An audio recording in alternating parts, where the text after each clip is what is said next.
தமிழ்நாட்டினுடைய அரசியலை டெல்லி முடிவு செய்ய வேண்டிய ஒரு இக்கட்டான நிலைக்கு தமிழ்நாடு வந்துருச்சு.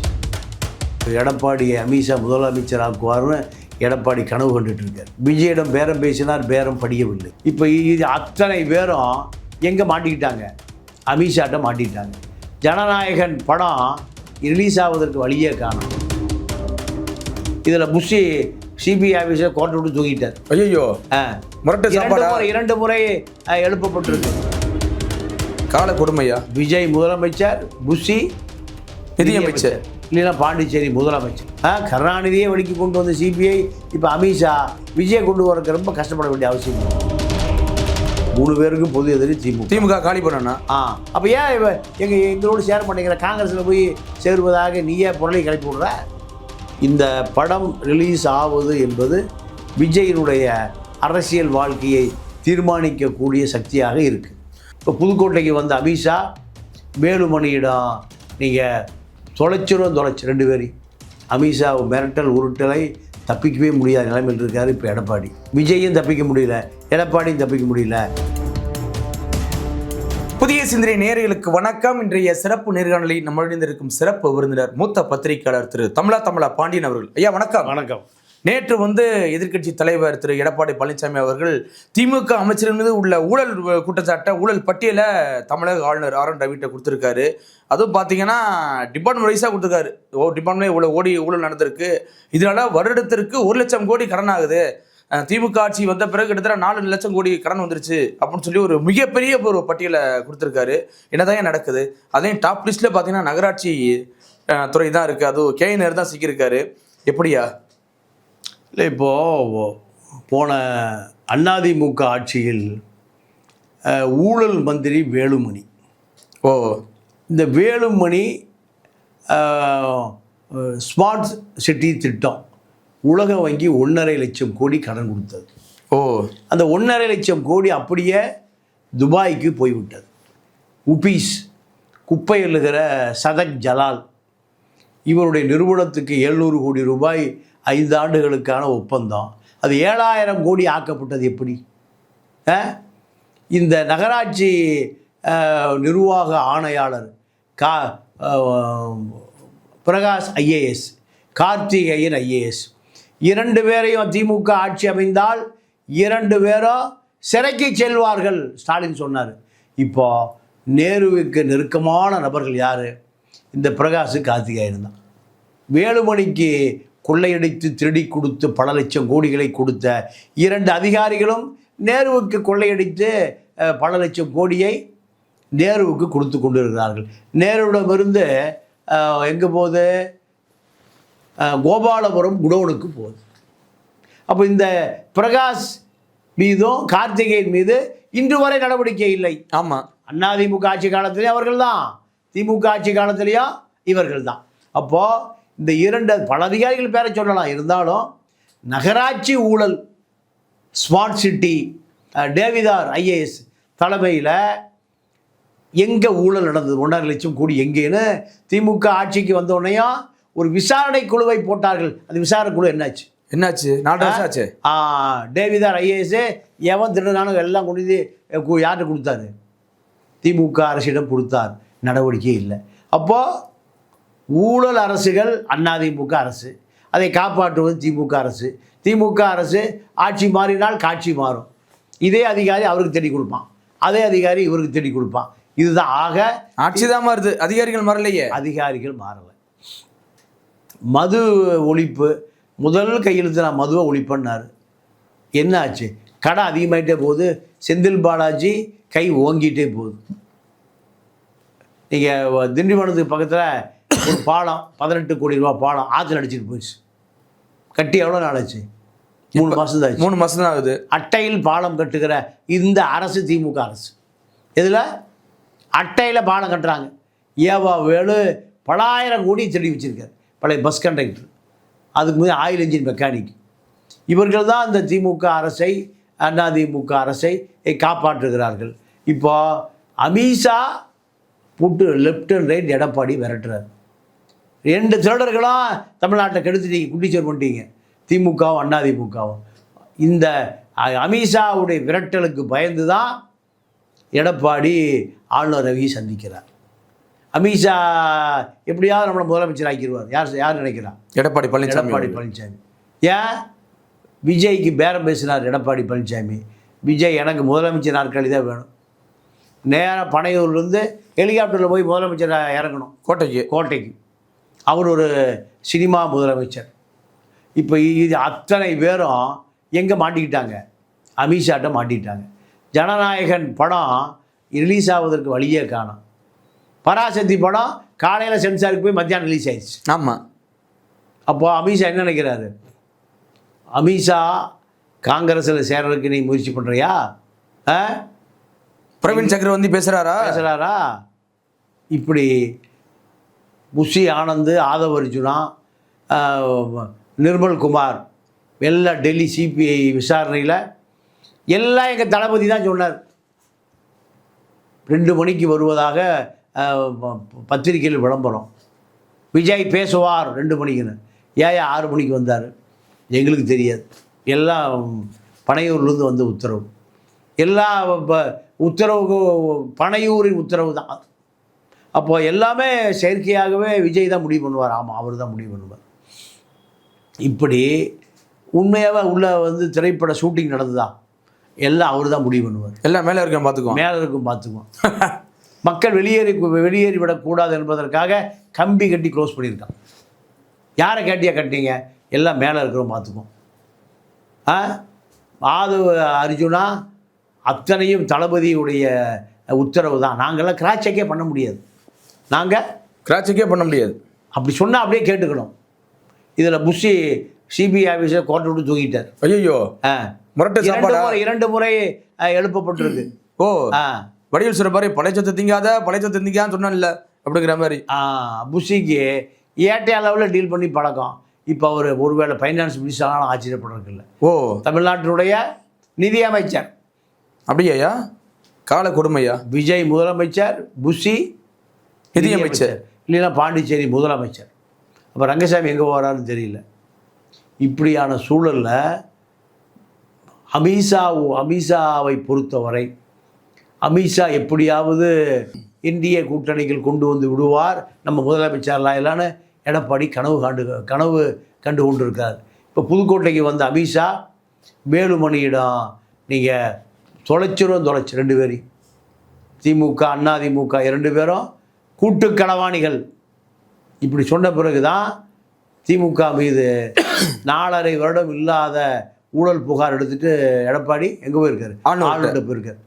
4.5 வருடம் எதிர்க்கட்சி வேலையை செய்யவே இல்லை. 4.5 ஆண்டு காலம் எதிர்க்கட்சி வேலையை செய்யவே இல்லை. திமுக திருடுவதை வேடிக்கை பார்த்து கொண்டு இருக்காங்க. 10,000 கோடி ரூபா மாப்பிள்ளை கொடுத்து நீங்கள் மிஸ்டர் ஒயிட் ஆகிட்டீங்க. உங்கள் மீது எந்த நடவடிக்கையும் இல்லை. வேலுமணி மீது 250 வழக்கு நிலுவையில் இருக்குது. அறப்போர் இயக்க ஜெயராமன் போட்டது ஏறக்குறைய 1 லட்சம் கோடி ஊழல் நடந்திருக்கு. அப்போது தமிழ்நாட்டினுடைய அரசியலை டெல்லி முடிவு செய்ய வேண்டிய ஒரு இக்கட்டான நிலைக்கு தமிழ்நாடு வந்துருச்சு. எடப்பாடியை அமித்ஷா முதலமைச்சர் ஆக்குவார்னு எடப்பாடி கனவு கண்டுட்டு இருக்கார். விஜயிடம் பேரம் பேசினார், பேரம் படியவில்லை. அமித்ஷாவால் படிய வைக்க முடியும். அமித்ஷா பேரத்தை படிய வைக்கக்கூடிய அதிகாரம் படைத்தவர். அதனால் எடப்பாடி அமித்ஷாவிடம் தள்ளிவிட்டு விட்டார். இப்போ அதனுடைய விளைவு தான் ஜனநாயகன் படம் வெயிட்டிங்கில் இருக்கு, சென்சாருக்கு கொடுக்காம. ஆமாம். அதே போல் 12ஆம் தேதி விஜய்க்கு சிபிஐ விசாரணை. முதல் விசாரணைக்கு போக மாட்டார், 2வது விசாரணைக்கு போக மாட்டார், 3வது விசாரணைக்கு தான் போவார். அதற்குள் எப்படியாவது ஜனநாயகன் எப்படியாவது வெளியிட்டு விட வேண்டும். உயர்நீதிமன்றம் தடைனா உச்சநீதிமன்றம், நீதிமன்றத்தை நம்பி விஜய் எப்படியாவது பொங்கலுக்குள் ஜனநாயகன் வெளியிட்டு விட வேண்டும். 500 கோடி ரூபா நீங்கள் ஒரு மிகப்பெரிய முதலீடு செய்யப்பட்டிருக்கு. எதுக்குயா? ஜனநாயகன் படத்துக்கு. இது காலம் தாழ்த்தினால் சுவாகா போயிடும். அப்போது பல வகைகள் அமித்ஷாவுடைய பிடி இறுகி கொண்டே இருக்கு. அதிமுக இருக்கு, தாவேகாவுக்கு இருக்கு. ஆனால் அதிமுகவை பொறுத்தவரை அதிமுக ஒரு ஆண்டு காலம் எப்படி எடப்பாடி முதலமைச்சர் நாற்காலியில் அமர வைத்து விடுவார் அமித்ஷா, இப்படி ஒரு நம்பிக்கைக்கு வந்துட்டார். விஜயை பொறுத்த வரைக்கும் விஜய் 40 சீட்டுகளும் 2000 கோடிகளும் தருவதாக எடப்பாடியுடைய பேரம் அப்படியே வெண்டியிலே இருக்கு. டெப்டி சிஎம் கேட்பாரு அப்படியா? இல்லை அவர் இல்லை, எடப்பாடியை பொறுத்த வரைக்கும் அவருடைய கணக்கு 118 118 கணக்கு பாடத்தில் தேர்ச்சி அடைந்து விட்டால் யாரையும் பார்க்க மாட்டார். ஆமாம், யாரையும் பார்க்க மாட்டார். இப்போ பாஜக 90 சீட்டு கேட்குறாங்க. எதுக்குயா? 40 சீட்டு விஜய்க்கு, 40 சீட்டு பாஜக கூட்டணிக்கு அதிமுக தவிர இந்த ஜான் பாண்டியன மற்ற கட்சிகளுக்கு வாசன், கிருஷ்ணசாமி, பாமக இப்படியான முடிவுகள் இருக்குது. ஆனால் எடப்பாடி என்ன நினைக்கிறாருன்னா, ஒரு 160 சீட்டு வாங்கி 120 சீட்டு வெற்றி பெற்றால்தான் நம்ம பெரும்பான்மை ஆட்சி அமைக்க முடியும். இதில் எங்கே கோளாறு நடந்தாலும் ஒன்று பாஜகவை நம்பி ஆட்சி நடத்தணும், இல்லைன்னா விஜயை நம்பி ஆட்சி நடத்தணும். 2 பேரையும் நம்பி ஆட்சி நடத்தினால் நித்திய கண்டம் பூர்ண ஆயுசு. ஆமாம், எப்போது வேண்டுமானாலும் ஆட்சி கழிப்பு நடக்கும். இல்லைன்னா ஹைவேஸ் என்கிட்ட கொடு, பிடபிள்யூ என்கிட்ட கொடு, இப்படியான ஒரு டீலிங் நடக்கும். ஏன் 2011 விஜயகாந்துக்கும் ஜெயலலிதாவுக்கு என்ன முரண்பாடு, என்ன சண்டை? ஆட்சிக்கு வந்த உடனே சசிகலா தரப்புட்ட பிரேமலதா தரப்பு பிடபிள்யூ ஹைவேஸ் எல்லா கான்ட்ராக்டும் கேட்குறாங்க. அந்த அம்மா மிஸ்டர் 10%. அந்த அம்மாவுக்கு பேர் மிஸ்டர் 10%. 10% கொடுத்தா தான் ஒப்பந்தம் கொடுக்கும். 1000 கோடினா 100 கோடியோட போகணும். பெட்டியோட 100 கோடினா 10 கோடியோட போகணும். அப்போ தான் காதல் வாசல் திறக்கும். புட்டி இருக்கா காரில், இல்லை அப்படியே ரிவர்ஸ்லேயே போயிரு, வராத. அப்போ சசிகலாவுக்கும் பிரேமலதாவுக்கு என்ன சண்டைனா இந்த பொட்டி சண்டை தான். இந்த சண்டை விஜயகாந்த் ஜெயலலிதா சண்டையாக மாறிச்சு. இப்போ அதே போன்று இந்த தேர்தலில் முடிந்த பிறகு எடப்பாடி தயவில் விஜயா, விஜய் தயவில் எடப்பாடியா, இல்லை அமித்ஷா தயவில் எடப்பாடியா, இப்படி ஒரு சண்டை வரும். நீங்கள் விஜய் முஸ்லீம் போய் ஒரு பெரிய பட்டியலோடு நிற்பார், பாஜக வந்தால் நயினார் போய் ஒரு பட்டியலோடு நிற்பார், அங்கே வேலுமணி ஒரு பட்டியலோடு இருப்பார். எந்த பட்டியலை இறுதி முடிவு செய்வது? அதானே. இப்படி பல குழப்பங்கள் இருக்குது. இதில் எடப்பாடி இப்படியாவது 118 சீட்டை வெற்றி பெற்றுவிட வேண்டும். பாஜகவையும் விஜயை நம்பாமல் மெஜாரிட்டி வரணும்னு நினைக்கிறாரு. ஆனால் அது வரக்கூடாதுன்னு பாஜக நினைக்குது. எடப்பாடி தனி மெஜாரிட்டி வந்து விடக்கூடாதுன்னு பாஜக நினைக்குது. இப்போ பாஜகவில் வேட்பாளர்கள் பட்டியல் யார் யார் தெரியுமா? குஷ்பு, கௌதமி, கஸ்தூரி, சரத்குமார் வேட்பாளர்கள், விஜயதரணி, காங்கிரஸ் இருந்து பிஞ்சு பாஜக, விஜயதரணி, ராஜா, அண்ணாமலை, நயினார், அப்போ அதை அவங்க அப்போ என்ன டிமாண்டு அவங்க சொல்கிறாங்கன்னா, பாஜக தரப்பில் 39 நாடாளுமன்ற உறுப்பினர் தொகுதி ஒவ்வொரு சீட்டு வேணும். அங்கே முஸ்லீமே இருக்கக்கூடாது. கோயில் இருக்கணும். யார் இருக்கக்கூடாது? முஸ்லீம், கிறிஸ்டின் இருக்கக்கூடாது. ஆனால் என்ன இருக்கணும்? இந்துக்கள் கோயில் மட்டும் இருக்கணும். அங்கே நாங்கள் அரசியல் பண்ணிக்கிறோம். இப்படி டிமாண்டு. இப்போ எடப்பாடி இது என்னடா அது ஆர்எஸ்எஸ் அதிமுக ஆர்எஸ்எஸ்ஸாக மாறிடும் போல் இருக்க, அதிமுக ஆர்எஸ்எஸ்ஸாக மாறிடும் போல் இருக்க. எம்ஜிஆருக்கு காவி வேட்டி கட்டிடுவானுங்க, ஜெயலலிதாவுக்கு காவி சேலை கட்டிடுவானுங்க போல் இருக்க. இப்போ எடப்பாடி என்ன செய்து முடிச்சிட்ருக்காரு. எதாக இருந்தாலும் டெல்லிக்கு வாயா. அமித்ஷா மிரட்டல் உருட்டலை தப்பிக்கவே முடியாத நிலைமையில் இருக்கார் இப்போ எடப்பாடி. விஜயும் தப்பிக்க முடியல, எடப்பாடியும் தப்பிக்க முடியல. இப்போ அத்தனை இவருடைய குதிரையும் எங்கே மாட்டிக்கிச்சு? அமித்ஷாட்ட மாட்டிக்கிச்சு. இல்லை, அப்போ ஏற்கனவே பார்த்தீங்கன்னா திரு எடப்பாடி பழனிசாமி அவர்களும் சொன்னாங்க, அதே மாதிரி நைனா நாயகன்னு சொன்னாங்க, திமுக லிஸ்ட் ரெடி ஆயிடுச்சு, பல அமைச்சர்கள் உள்ள போறாங்கன்னு சொன்னாங்க. இப்போ அதே மாதிரி இப்போ லிஸ்ட் கொடுத்துருக்காங்க. எப்படியா இப்போ திமுக கெடுவிக்கிறாங்களா எப்படியா? இல்லை, திமுகவை பாஜக ஒன்றும் பண்ணாது. ஏன், என்ன காரணம்? என்ன காரணம்னா, நாயுடு ஆட்சியை கவிழ்த்தால் திமுக தூக்கி பிடிக்குன்னு நம்புறாங்க. எல்லாம் ஒரு கணக்கு தான். ஓ, எல்லாமே ஒரு கணக்கு தான். ஒரு கணக்கு தான். நாயுடு நிதிஷ் எப்போ வேணாலும் கவிழ்ப்பார்கள். 16, 11 மொத்தமாக இங்கே 20 இருக்கு. ஆமாம். அப்போ இவர்கள் மறைமுக கூட்டாளிகள். நிதிஷும் நாயுடும் நேரடி கூட்டாளி. ஜெயலலிதா 98 கவிழ்த்த பிறகு யார் காப்பாற்றியது? கருணாநிதி தான். கருணாநிதி தான். இப்போ கருணாநிதி மகன் காப்பாற்றுவார், இப்படி அமித்ஷா நினைக்கிறார்.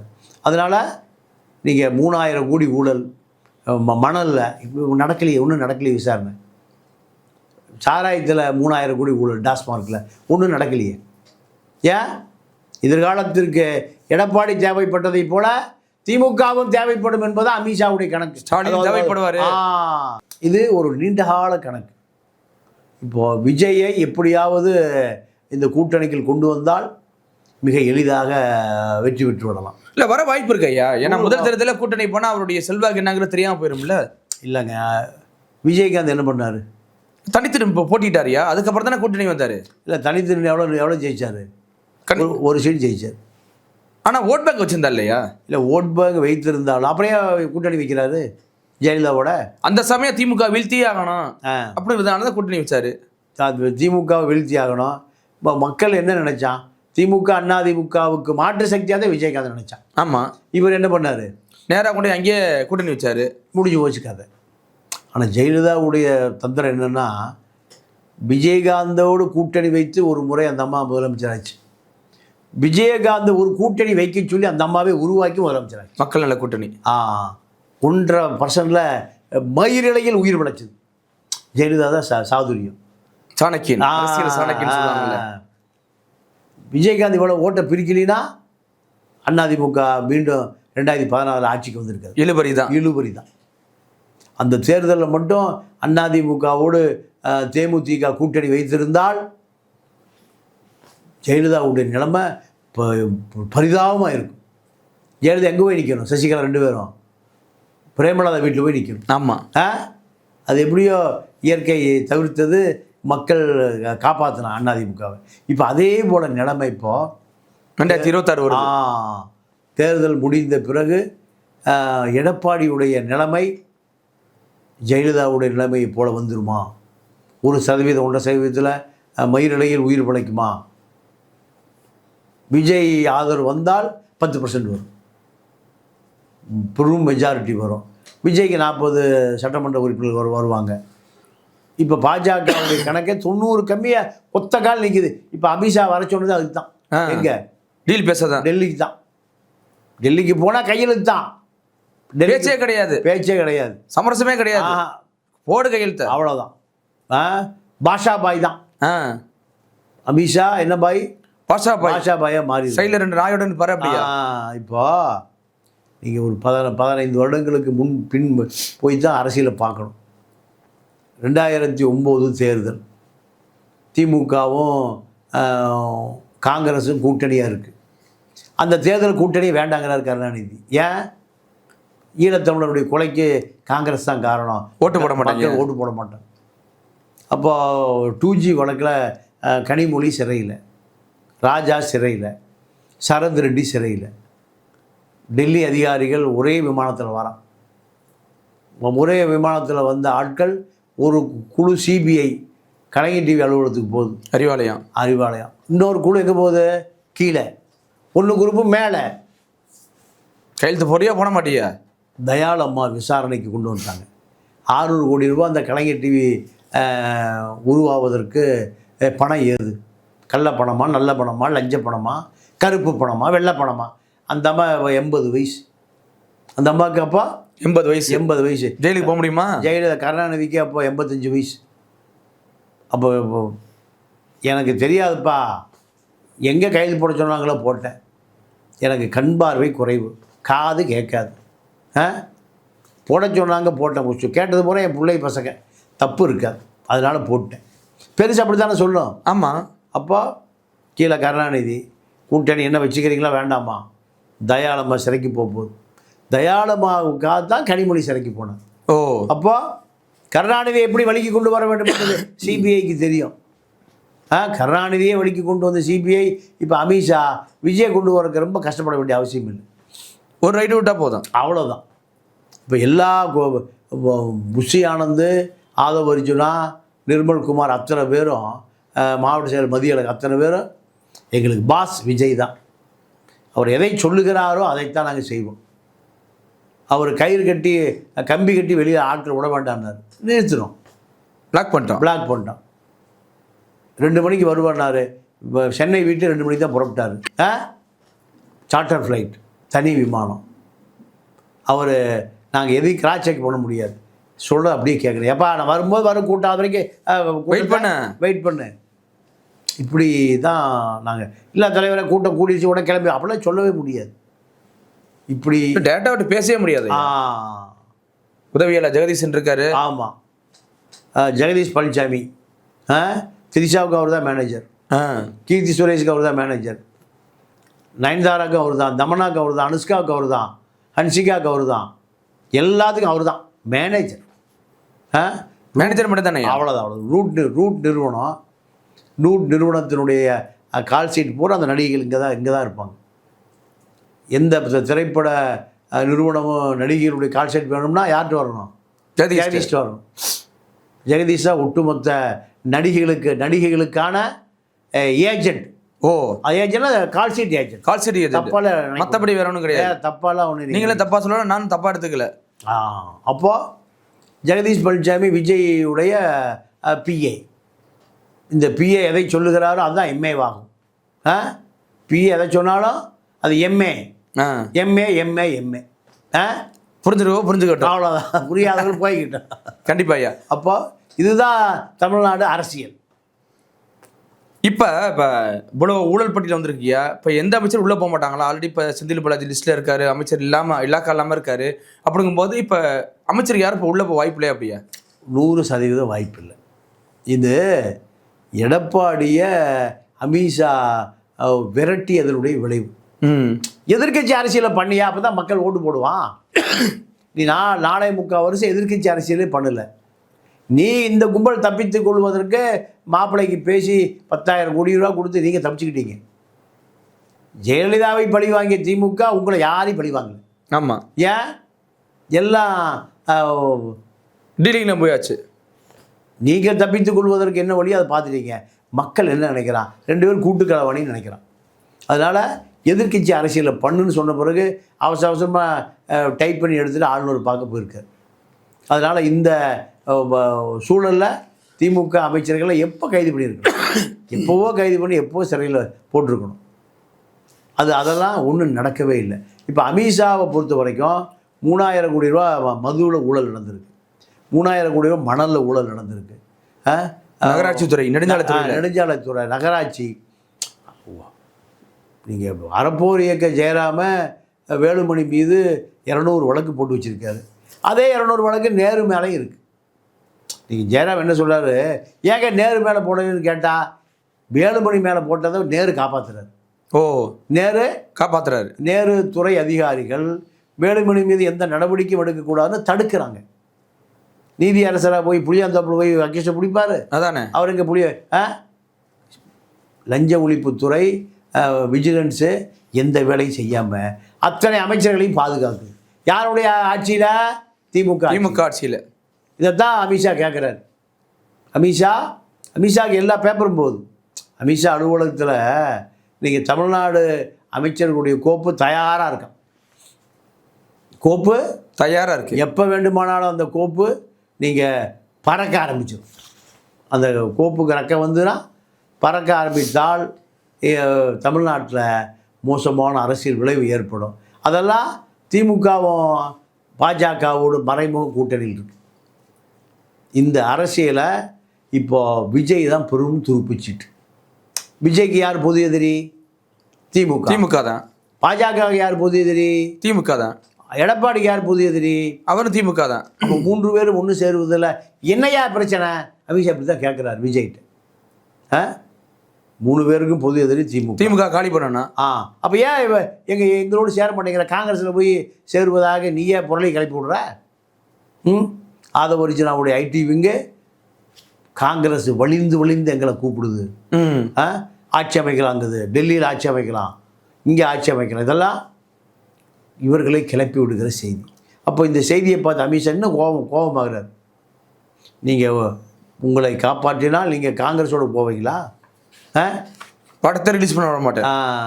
இப்போ இந்த படம் ரிலீஸ் ஆவது என்பது விஜயினுடைய அரசியல் வாழ்க்கையை தீர்மானிக்கக்கூடிய சக்தியாக இருக்குது. அவ்வளோதையா, தொடர்ச்சியாக சந்திப்போம். மிக்க நன்றி. நன்றி, வணக்கம்.